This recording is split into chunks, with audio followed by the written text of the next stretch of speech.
magandang araw mga ma'am. Ito na naman ako mag-share ng mga lutuing Chinese dito sa Hong Kong. 2 dish lang po tayo ngayon dahil si sir at si madam ay may dinner sa labas. So ang aking lulutuin ay itong pritong isda lang at ating stir fry na broccoli at meron tayong isang leftover na menu. So ito po ang ating broccoli na ating ipa-fry mamaya.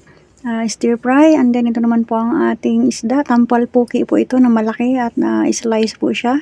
So ayan, piniprito ko na yung ating isa. Kailangan mainit na mainit ang mantika dahil ito po ay madikit at madaling madurog ang isda na ito. Malambot po kasi ang laman, and then wala po kaming asin dito kapag nagpiprito ng isda. So ayan na rin po ang ating broccoli. Akin na pong ginisa ng oil lang po, walang sibuyas at bawang. Okay, at nilagyan ng konting chicken powder. So ayan na po, luto na ang ating ulam, ang ating stir fry broccoli. Masarap po talaga tong broccoli at gusto-gusto ng mga alaga ko. Ito naman po ang ating pritong isda. Kinakain po nila ito with mayonnaise, no? Sinasawsaw nila sa mayonnaise.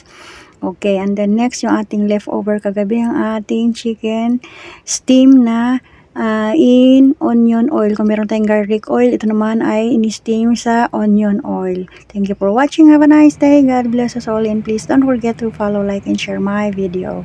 Thank you.